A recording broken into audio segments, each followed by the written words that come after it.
Hey everyone, and welcome to Chef AJ Live. I'm your host, Chef AJ, and this is where I introduce you to amazing people like you who are doing great things in the world that I think you should know about.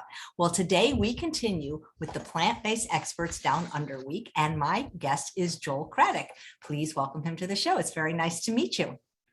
Thanks for having me, Chef AJ. It's a pleasure to be here. Well, I can't wait to hear what you do in general and specifically for the DFN, Doctors for Nutrition in Australia.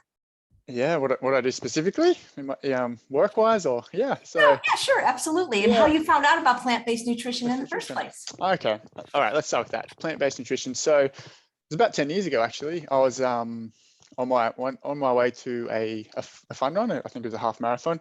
And at that stage, I wasn't running that much. It was pretty much my first one. Went with a friend who I wasn't really that friendly with him. He was a sort of an acquaintance, and he kept going on about this book. I must read. And I just sort of was polite, and eventually he told me it was the China Study by Tikon Campbell. And so on the way home, he talked about it. He messaged me afterward, "You got to read this book." And so I didn't really want to read it. I was happy with what I was eating, but he got the better of me. I finally read it. My plan was to read 2 or 3 chapters and say thanks for that. Wasn't for me. Happy with where I'm at. So I did read it, and after those 2 or 3 chapters, fortunately, it got me. And so I read them in the morning and couldn't put it down. My girlfriend at the time was away. She was teaching, I think. She came home and I said, good news, I'm a plant-based vegan now. And I went out and bought all these shopping things that I knew nothing about how to cook vegan, plant-based, and I bought goji berries and all these silly things. And I hadn't a clue what to do with them. And so from there, sort of, I've gone back and studied because I was so interested in it. I've done my degree in nutrition and a PhD now, and it's just built from there. So the whole food plant-based. At that point, I didn't realize the difference between vegan. So I would have called myself vegan, and still do. But through, I think it's a long process. Me finally, the whole food plant-based position now, where it's all about the whole foods, not just the ethical vegan position, I think.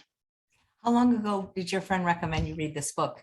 Yeah, so this was 10 years ago. So I've been plant-based for 10 years or approximately. I actually had a bit of a lapse. I can talk about that if you like. But yeah, 10 years, and just continued from then.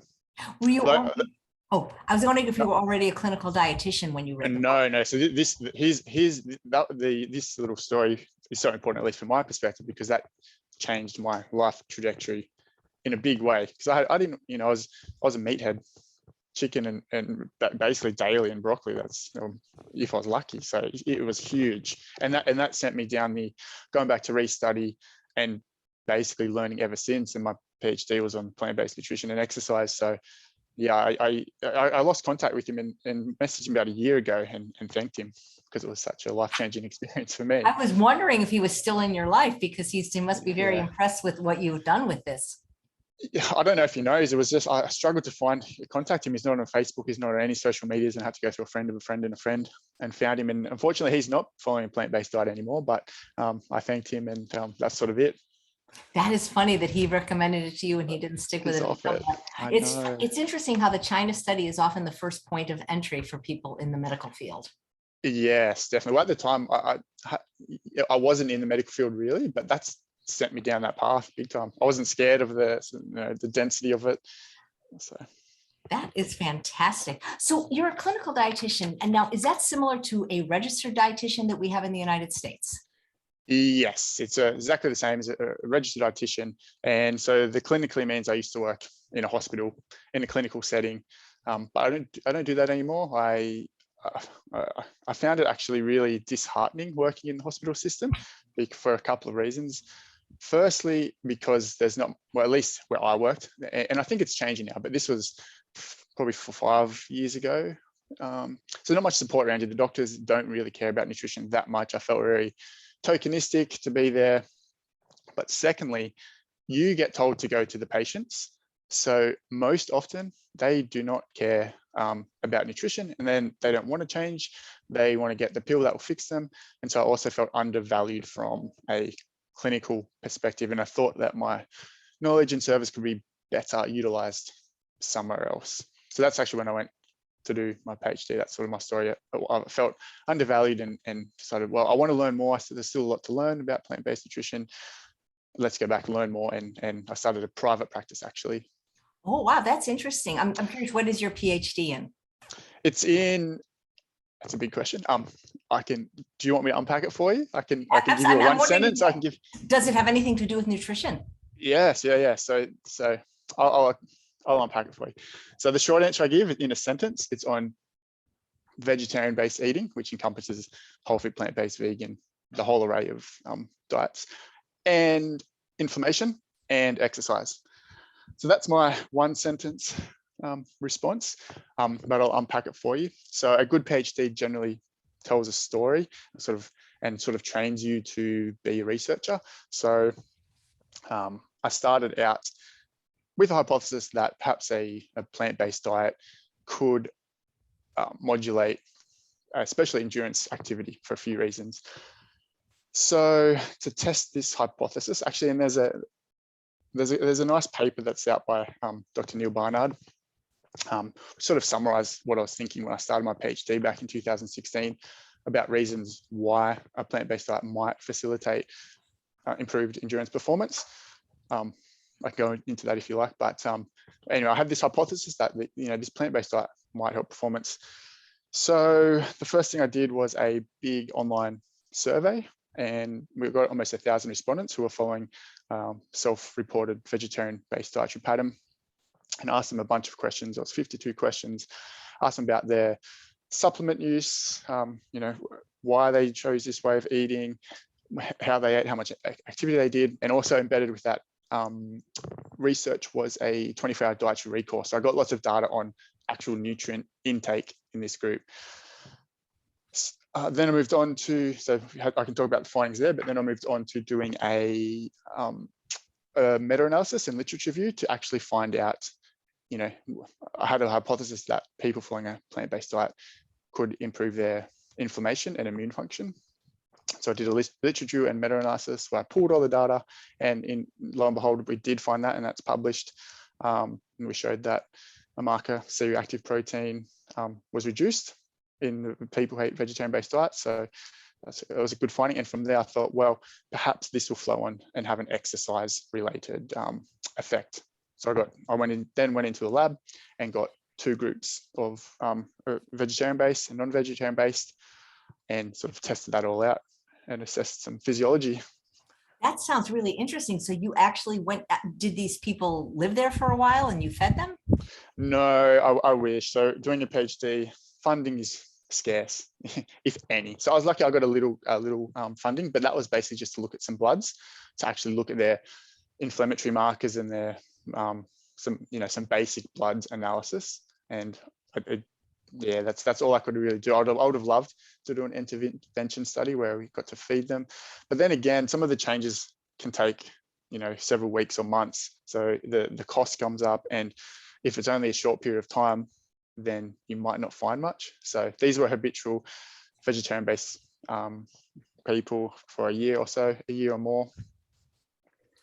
Was there any nutrition at all taught at dietetic school? Any plant-based sort of. I'm sorry, I should have said plant-based. That was a bit of nutrition. I meant plant-based nutrition. Well, we touched on nutrition. That would be funny if you went to dietetic school and they didn't teach you. We got a little bit. There wasn't actually, and without speaking too critical, because I think it was a very valuable course that I did. I did a medical biotech degree, and then sort of came in with a few allowances and did a master's in nutrition dietetics to become a registered dietitian. But within those 2 years, so I mentioned that because in the undergrad degree where they might have touched on it more, I missed that part. I did a sort of different degree that was aligned. But no, in the master's degree, there wasn't much at all. In fact, it was probably looked at unfavorably, and it only came in for half a lecture within special diets, and it was more of a inconvenience and how are we going to deal with these kind of people. So in terms of whole food plant-based, there was nothing. It came under the vegetarian and vegan, and there was nothing. And more recently, in the last couple of years, I've suggested perhaps I can come in and give a lecture to this group, and it was sort of dismissed a little bit. But now I'm teaching there, so hopefully I will be allowed to go in and give a bit of a lecture on plant-based nutrition. So you're teaching where you went to school? Yep. I was at Sydney University, so I've done 4 degrees all at the University of Wollongong.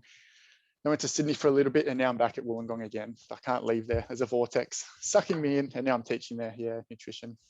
That's funny that you said like you only learned about like how to deal with these people as if like it's a problem.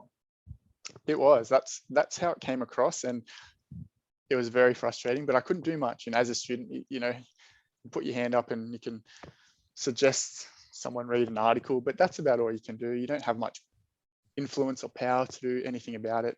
So I just sort of had to sit there and but I think so now teaching there and knowing the staff there, they've definitely all come around. And I did my PhD at University of Wollongong too on this nutrition plant-based topic, so with supervisors in the discipline. So they're all coming around and can see the value, and some of them are now into environmental nutrition and health, and that links into it. And so it's I think we're at a good space, I think, in at least from my perspective, that the academia is changing a little bit. It's becoming more accepted. It will be, and I think now I haven't seen all the progress or the units, but I think it's being incorporated more now into the teaching. Well, but they're not saying anything negative about it, are they? Even though they may not be teaching it, because I find it's funny because in the United States, I go to like a doctor and it's connected through an electronic charting system. So, all the doctors can see the chart. And in your chart, you have things like your allergies, what medications you're on, what conditions. And on mine, they say vegan, meaning like that's a medical problem. Do you understand what I'm saying?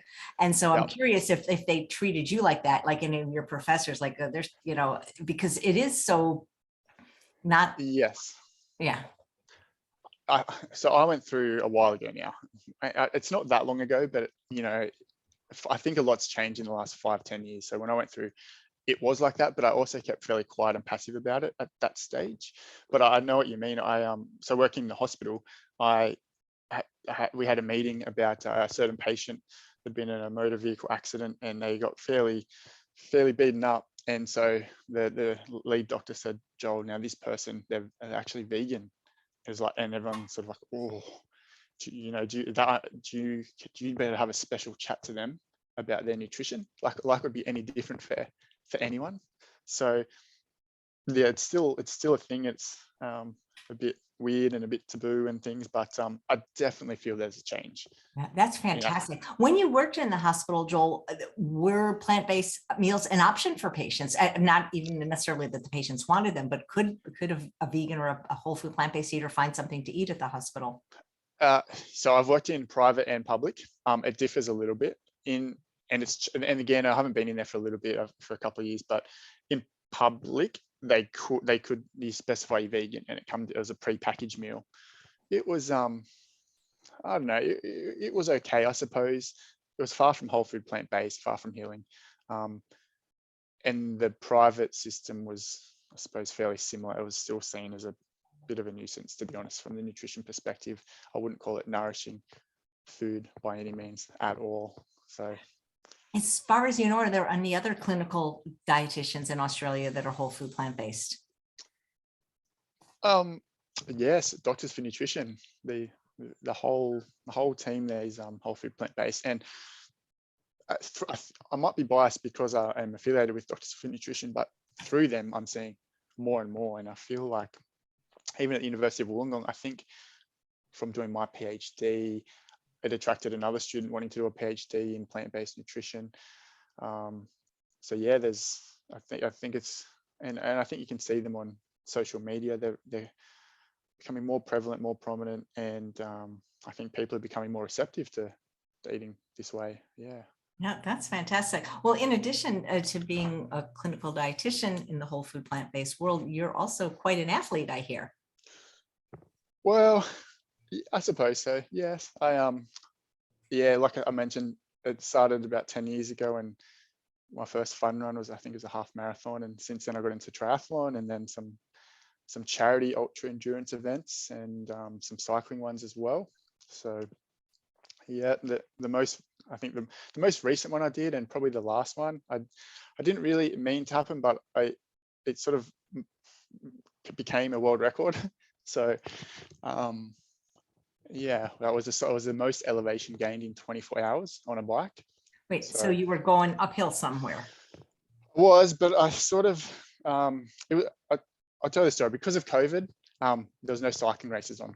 And so I live in Wollongong in Australia, and it's the cycling community is pretty good here. And someone organised through WhatsApp some teams of 10. There's 10 teams of 10, and each team had to ride as many elevation meters as they could. And so I waited till the very last day, and sort of I decided to go for 24 hours and see how many elevation meters I could ascend on my bike. And yeah, I ended up getting, I think, 23,200 and something. So it's So you cycled for 24 hours. 23. Yeah, cycled for 24 hours, and I got 23 kilometers in elevation. I can't remember the distance was. I think 300. Oh, you reckon miles, don't you? Maybe 220-ish miles in that 24 hours. But the important thing was I had the 23,000 meters, or I don't know how to do feet.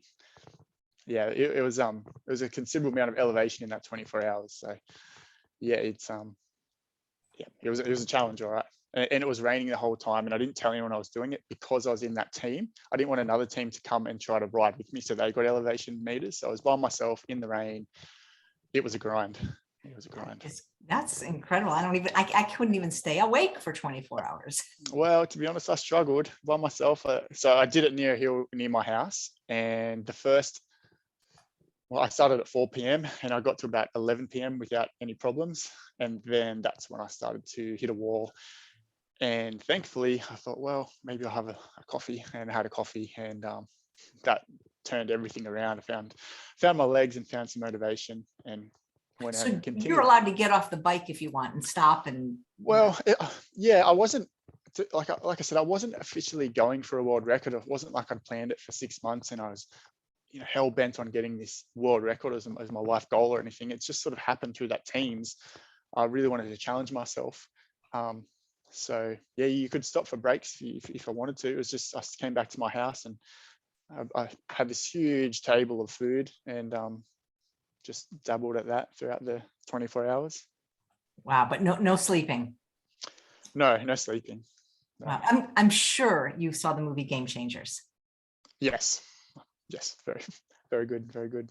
Did you like it? Yeah, I thought it was fantastic. Yeah, yep.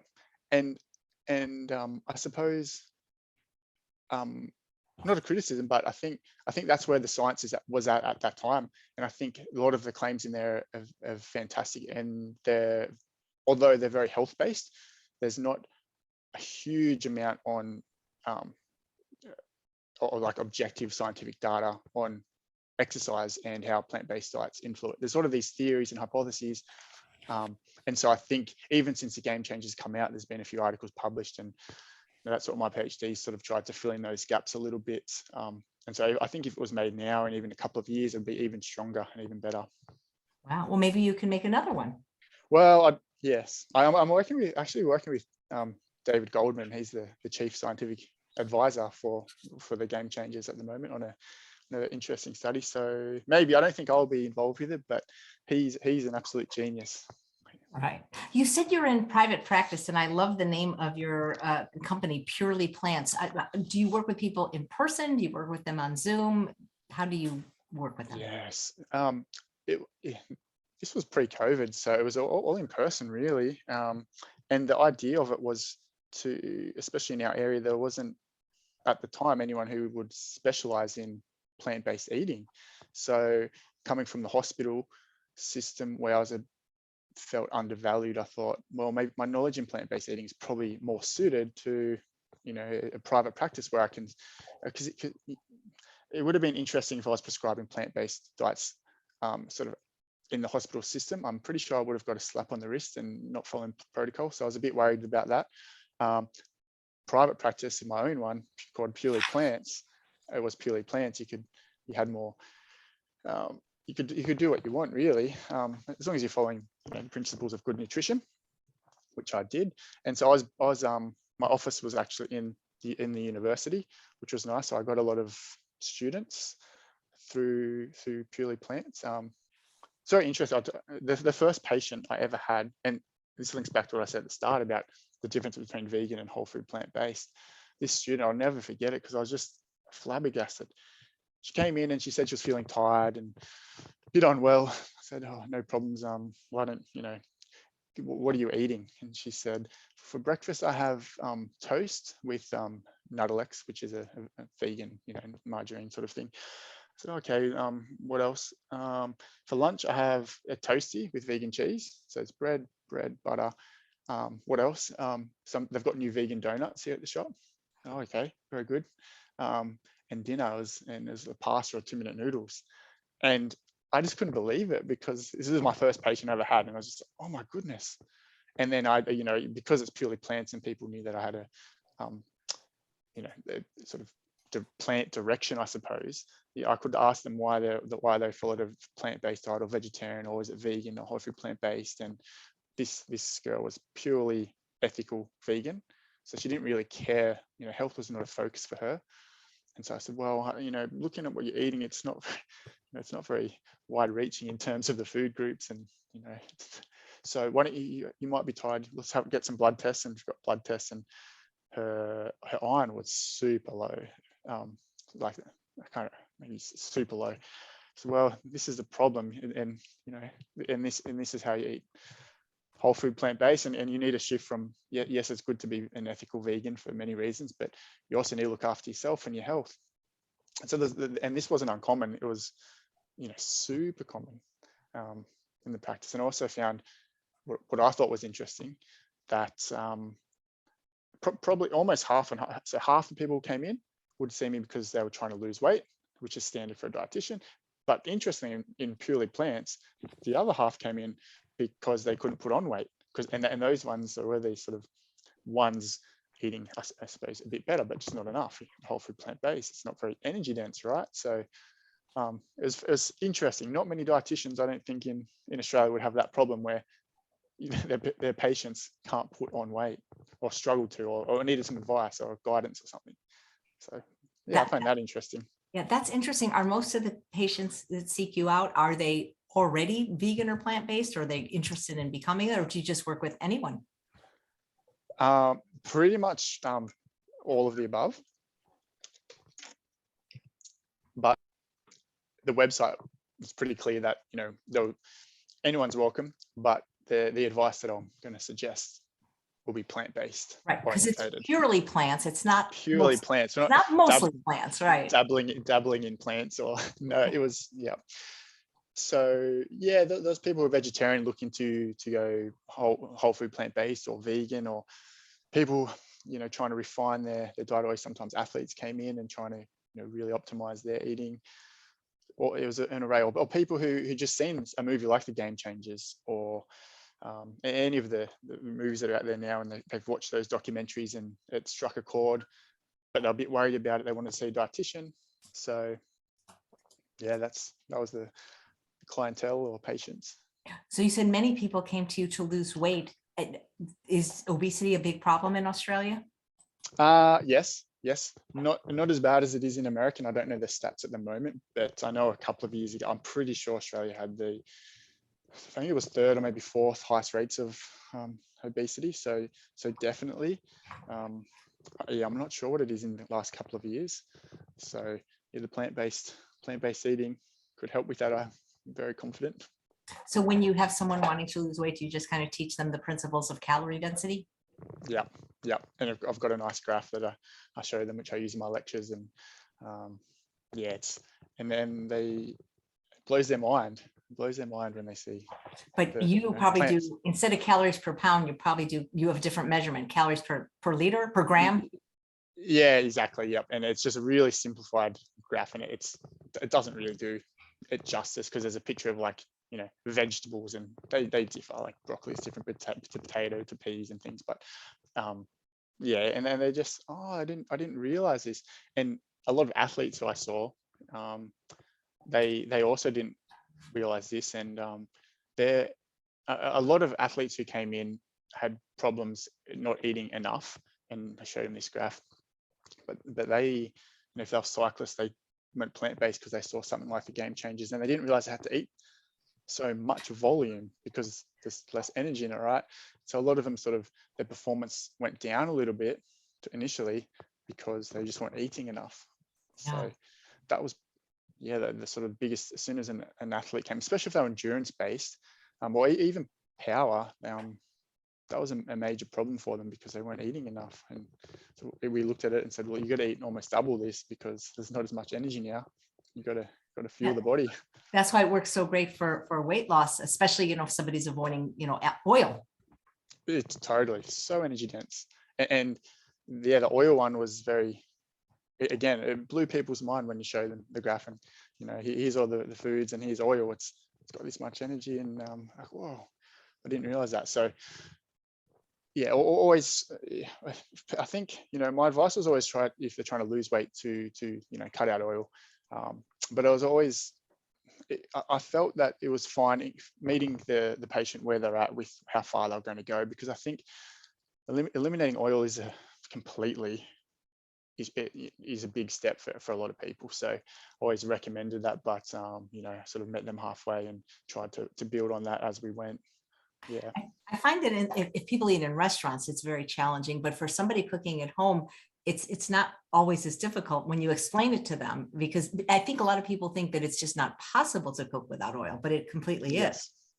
I agree. And yeah, I think a lot of the people who really struggled with it, that was their main problem, going to a restaurant, and they didn't want to be isolated from their friends or not be able to go out to a restaurant and enjoy a meal socially.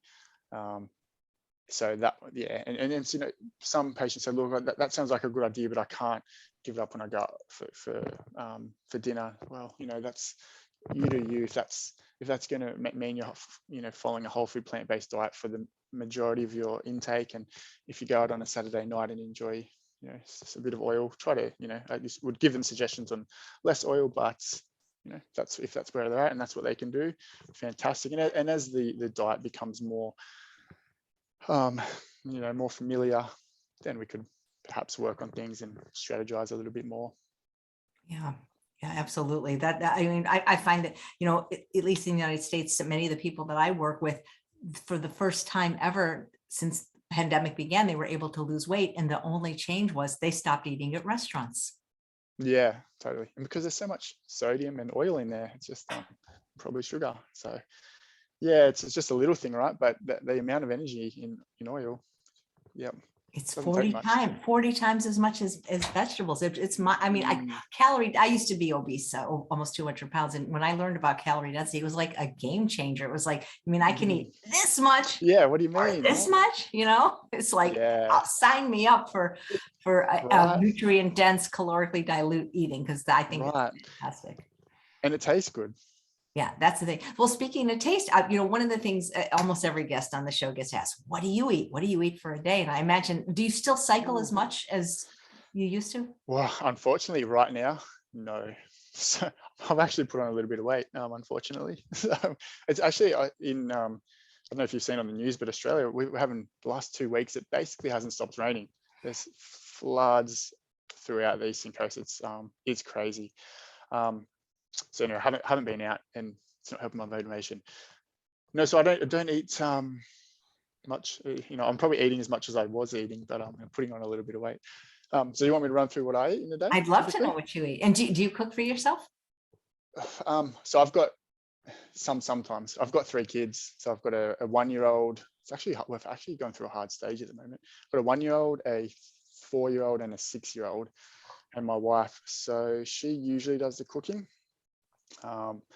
Breakfast is usually I don't eat very interestingly. I don't know if you want to know about this, but breakfast is listen, nobody eats more boring than me.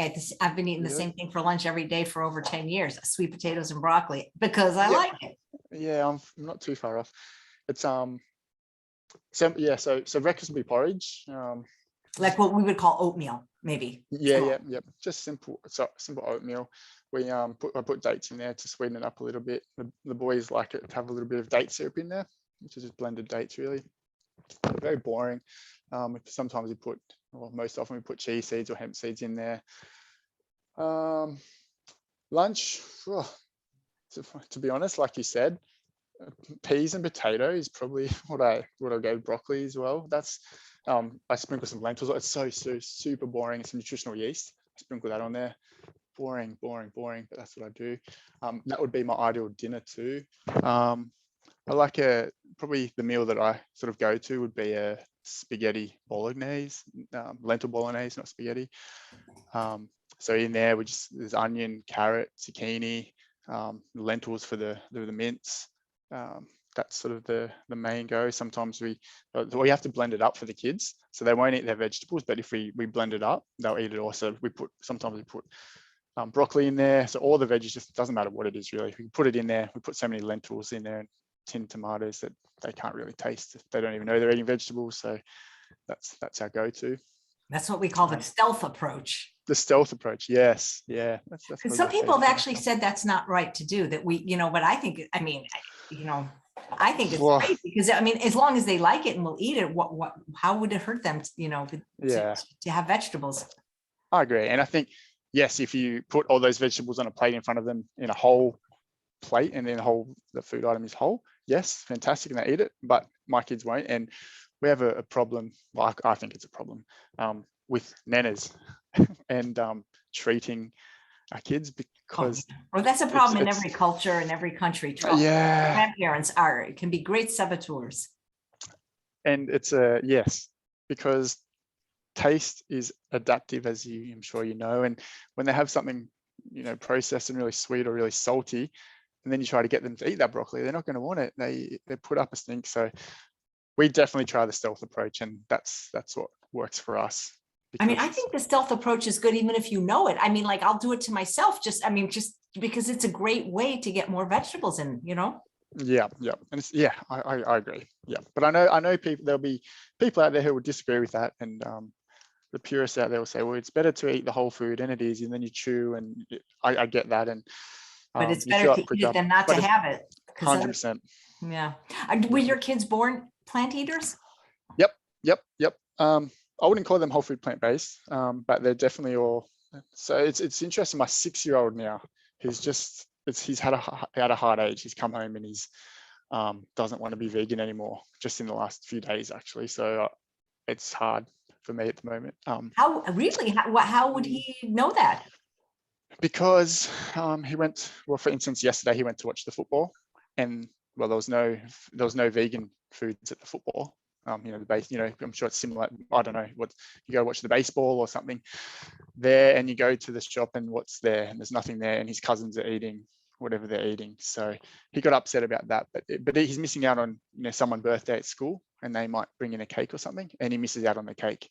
And it's funny because he said, "Oh, do you want to eat eggs and milk from cows and animals, and you want to cut up a cow?" And he's like, "Oh, of course not." But at the same time, it's hard. 6 is a hard age, and school was always going to be a challenge, and I'm learning as I go, I think. And that is really interesting. I guess he's really probably too young to see the documentary, especially Earth Game Changers. But what some parents have told me they've done, I don't know if you have these in Australia, is taking their kids to like an animal sanctuary and and saying, you can eat this, but this could also be your. I don't know. That is so interesting that at 6 he already knows.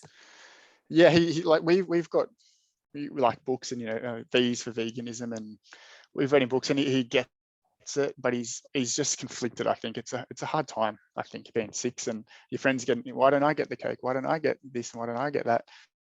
Rather than seeing it, no, I'm doing, I'm helping my health and perhaps animals and things. So I'm guessing he doesn't have like friends or other family members other than his siblings that are eating this way. We have. Yeah, we have. Well, through my journey, my plant-based journey, I've met lots of vegans and plant-based and whole food, whatever you call it, along the way. So we know a lot of people like this, but yeah, his direct contacts at school. No, one of our family's best friends, they're vegetarian / vegan, the plant-based. They get it, and across most times, the parents are, the kids aren't. So they sort of said, well, vegetarian for the kids, that's the best we can do. In Australia, do kids bring their lunch to school, or is it lunches are given there? They bring their own lunches. At most schools, there's canteens as well. Some are okay. Some are absolutely horrible. My 6-year-old goes to a school that doesn't have a canteen because there's only 84 students in his school, which is a very, very small school, like the smallest one in I can imagine, by a lot. That's almost like being So, homeschooled. I know, it's sort of, there's many principles about homeschooling that I like. And I feel like the social side's nice at a school. So I feel like it's almost the balance between the two. So he takes his lunch. But then again, kids comparing lunches, it's a tricky thing to navigate. Does he ever get involved in the cooking? Because I know sometimes with kids, I mean, because, I know he misses out on the cake, but you can make amazing, even whole food plant-based desserts that he probably would love. Yep. Yeah. So definitely, that's a strategy that I suggest, and we do try to implement, get him involved. And our 4-year-old, he loves cooking. So yes, but again, the problem, well, I don't know how, hopefully no Nens watch this or listen to this. Goes back to Nen, when they get foods that are so artificially swamped in sodium and sugar and things. You do make something that's, I think, is delicious. Date balls and things, and natural raw things that are fantastic. I think it's still not as good. So I know it hijacks their taste buds. Yeah, exactly. And yeah, to be honest, it's something I'm learning about as I go now, and trying to, I've given advice on this before, and now I'm going through it myself, and it's hard to navigate. But when you do cook with him, he enjoys it, enjoys the process of cooking it, and he's very interested to try it. But he's becoming fairly fussy, to be honest. So it's hard. That's wow. That's what it is. Yeah. Well, maybe you'll write a book about that, because I know other parents struggle with this. I just had a guest on the show recently, and her struggle wasn't so much that the daughter, who I believe was like 10, who was born vegan, didn't want to be vegan, but she just wanted to eat the hyper palatable stuff, Yeah, it's the same. It's the same. He doesn't not want to be vegan. He wants to be vegan, but yeah, he loves animals, of course, but doesn't.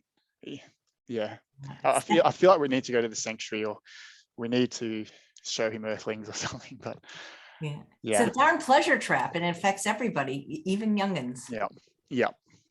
Very difficult to navigate, for sure. Absolutely. So I heard you did some research in the area of omega-3 fatty acids. Can you tell me about that? Yes. So, well, I've looked at it in sort of two angles. One was, it was a very simple review that I did.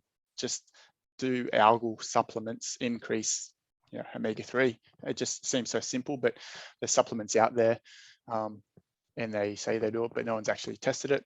Well, that they have. So I just did a literature review and collated all that information. And yes, it's not unsurprisingly, algal supplements do improve omega-3, and importantly, the DHA and EPA. They're the two omega-3s that have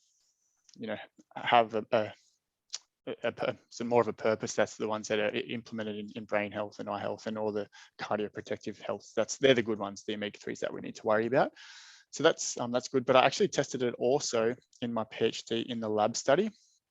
So I find it very interesting, where the hypothesis and the mechanisms and the physiology make sense, where if you have the alpha linoleic acid, or ALA, they should be converted to the important DHA and EPAs, the omega-3s that are health promoting. But unless you're eating a really healthy whole food plant-based diet with basically sort of no oil, no processed foods, it's very hard to achieve. So in the group that I studied in my PhD, I was interested to look at what their omega-3 might look like. And so they weren't whole food plant-based, but I would say they ate pretty well overall, and they had very low omega-3 profiles. So that was interesting. They were actually very low, but so were the other group too. So I think people following a whole food plant-based diet, it's definitely something they should think about. Potentially, if they're just sort of vegan, I'd recommend having an algal supplement perhaps. And like I said, unless you're eating really healthily, having those hemp seeds and chia seeds with lots of alpha linoleic acid, then yeah, I think that for many people it might be an option, especially for athletes. It could be an option to consider an algal supplement. But people can get their levels checked, is that correct? To see. Yeah, it's very in Australia. I think you can go to your GP, little finger prick, boom. You probably have to book it, but yeah, it's you know, it's not like a blood test or anything. It's just a finger prick test. It costs about, I think it's about $100. So I think it's a worthwhile thing to check, even if you know, even if your diet is fantastic, you know, put it to the test and get it checked out. Mine was actually low, so it was interesting.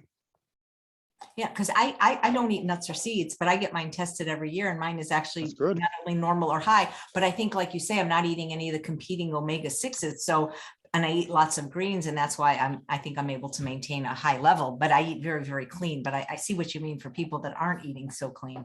That's the thing. And I think, so like in theory, like you said, yours is good and fantastic, and I'm sure lots of people's are, but to get it that well, you have to eat very clean. And not many people do that like all the time, I don't think. And it's always good advice to eat, you know, here's what we should aim for, but not many people can hit that all the time. It takes us, well, I think it takes a special kind of person to get that every time, all the time. That's what we should be doing. Do most of us know? So therefore, I think it should be a consideration for sure.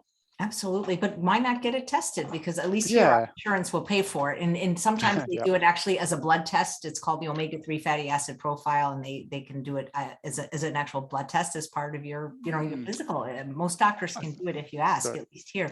Do yeah. you eat that thing? I've never had it, but isn't it a popular Marmite? Do Australians like to eat that, like on toast? I think Marmite's New Zealand, from New Zealand. We have Vegemite. Okay, something like that. But, It's yeah, kind well, of like a salty, kind of savory thing. yeah, we do. It's very salty. We wear Vegemite and Promite here in Australia predominantly. Yeah, we have that. The kids have that sometimes. I think you have to. It's like the law. You got to have Vegemite if you're Australian, but it is high in sodium. Have you tried it? I never have. I mean, I think I've seen it like in specialty shops, like World Market, but I really didn't know what it was. I'm guessing you just spread it on bread or something. Yeah, where most people go wrong who aren't familiar with it, they get a knife out and they spread it like peanut butter. And it's not like that. You put a little bit on. You don't need much. And so people think it's like a chocolate spread. I used to teach some Americans, and they're like, how do you eat this? And they put on like this much on their bread. It's like, no, you just need a little bit. Yeah, it sounds almost maybe like it's a miso, like that, like it might have that kind of profile. Yes and no. I think it's a unique flavor. It's similar to miso, but people use it in cooking as a sort of, you know, a salt or miso alternative too. So you should try it. I know.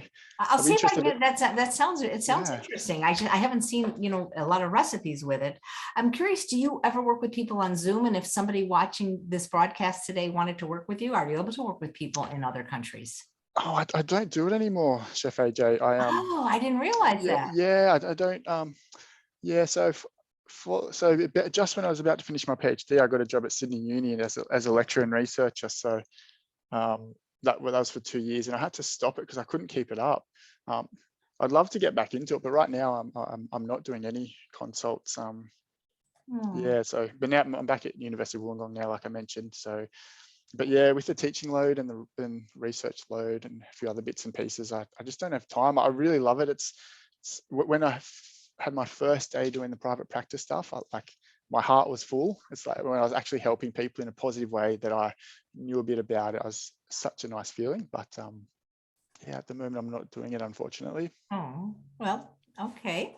Are there other people that are doing it, like plant-based virtual appointments in Australia?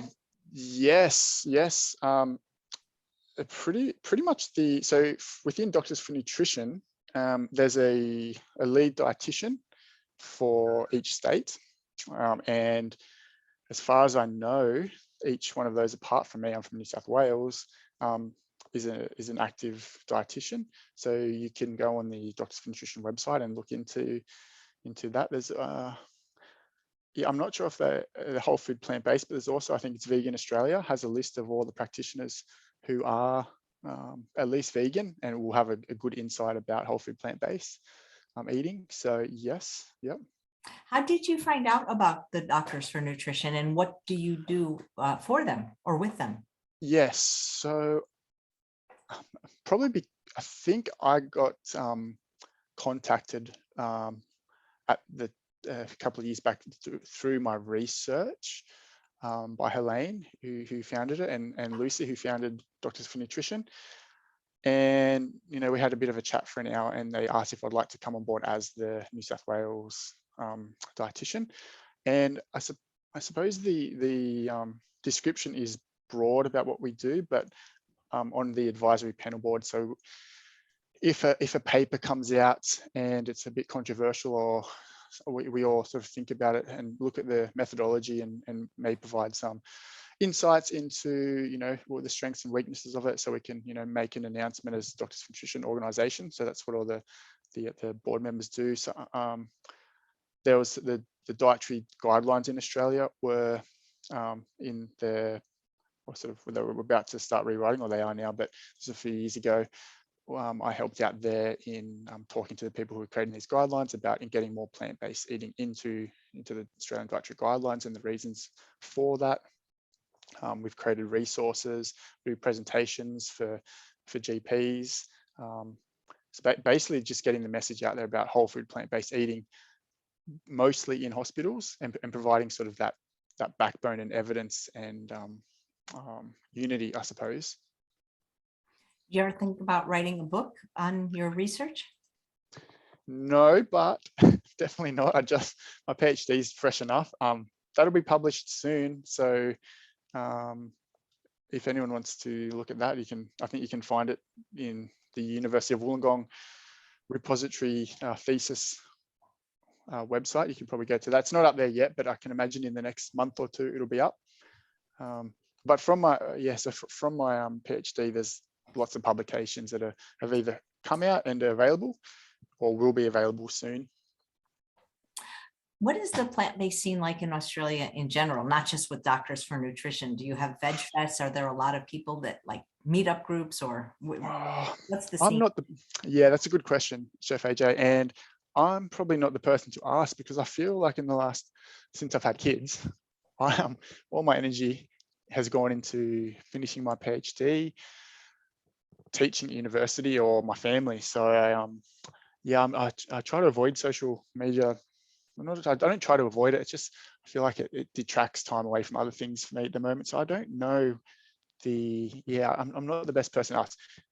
I'm not sure if you're having other guests on, but there's some within DFN who I know are extremely social and proactive in that space and scene, and they will definitely be able to help you with that one. No, I was just curious. Yeah, well, it sounds like, I mean, because I know quite a few bloggers, and I don't know if you've ever heard of Andrew Spudfit Taylor, the guy that ate potatoes for a year. Do you know him or just know of him?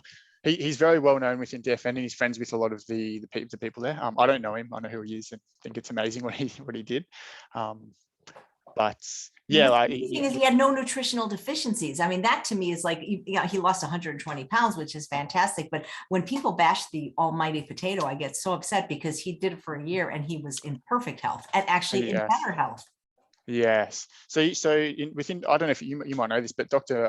McKay, he was the doctor for Andrew Taylor. So you should get him on. He's extremely knowledgeable. I've had him on. Maybe had him on. Okay. Have him on again. He was wonderful. Yeah, he's fantastic. Yeah, that was great. You publish a lot of papers, don't you? Like one on creatinine. I don't even know what creatinine is. So I don't know if you. Yes, I don't know if your listeners will be that interested in creatine, but I'll tell you. So creatine is made in the body, and we use it for it used for energy. It only lasts for about a couple of seconds. So people who are doing any powerlifting, or perhaps even CrossFit, or like a sprinter, might be interested in optimizing their creatine levels. And so it's made in the body, but it also, if you eat meat, that's where there's also a lot that comes from meat, and to a lesser extent, dairy. So if you look at someone who eats no meat, their creatine levels will be slightly lower than someone who eats meat and dairy. Fractionally, but sort of considerably, like enough to sort of raise, that's interesting. And so there's sort of the theory that if someone doesn't eat meat, they're going to have lower creatine, and therefore they'll be at a disadvantage if they do any power sports or sprinting.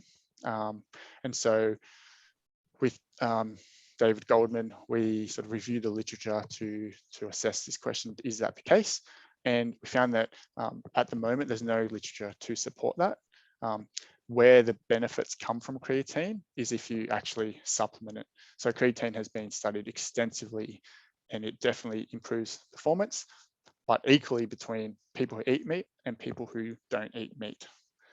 So I'm not sure if that was very confusing, but essentially people who don't eat meat are not at a disadvantage despite having slightly lower creatine, stored creatine in their muscles. Well, people still worry about where they're going to get protein on a plant-based diet. And now the new thing I keep hearing is people are like wanting to take collagen and vegan collagen. What do you know about that? I mean, I just feel like we need supplements other than maybe B12. Yes, I'm not sure about the vegan collagen. Thankfully, I suppose. I agree. The only ones I would say is, which I did find through my PhD, is that when I looked at those two groups of athletes, small number, mind you, that only 58% of them supplemented B12, which was worrying, because then we looked at red blood cell count and hemoglobin, which is used to transport oxygen to working muscles, so it's important for energy.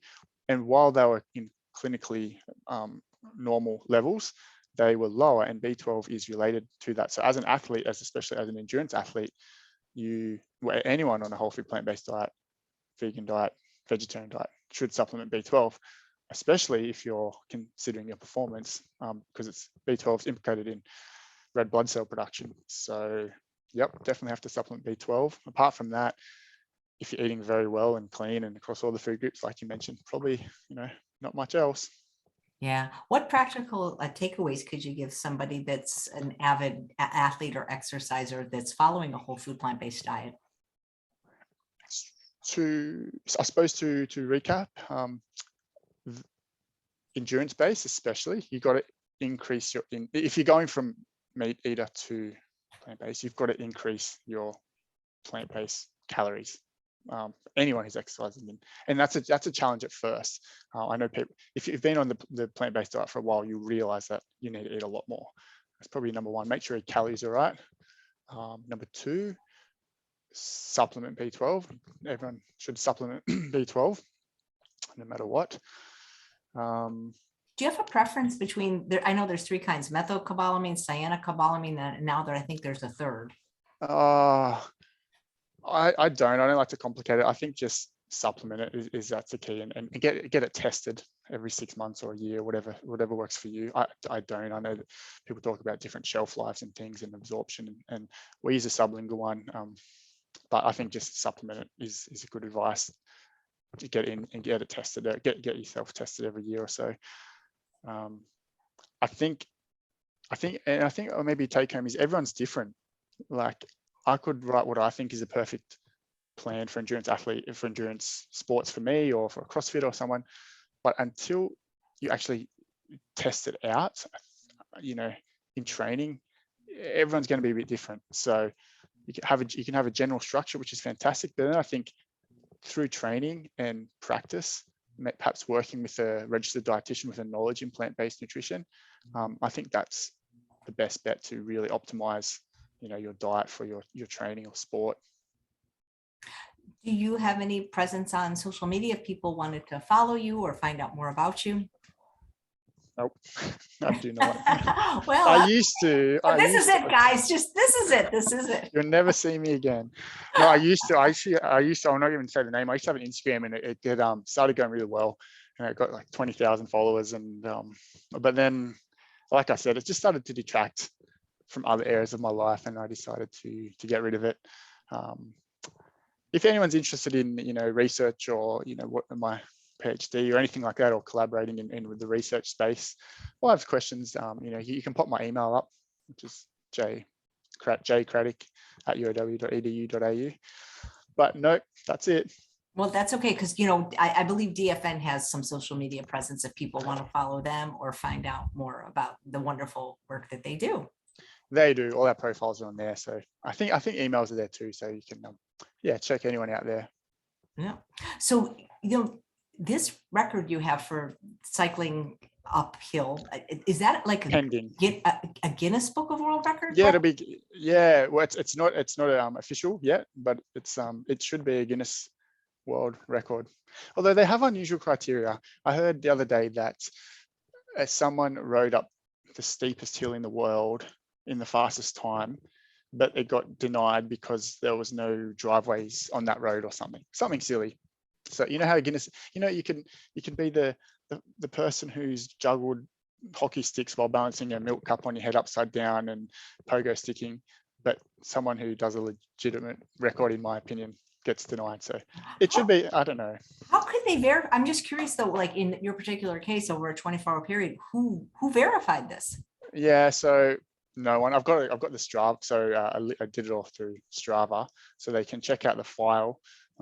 And you do have to have 2 witnesses. So yeah, so it might be rejected because no one rode with me for the 24 hours. But the Strava file is there, so I'll be interested to see if it does come off or not. Yeah, well, that is really interesting. Well, it got a very interesting conversation. I really enjoyed it, especially, hearing about the perspective of your 6-year-old, because it just shows that this is not always that easy to raise plant-based eaters in this particular world.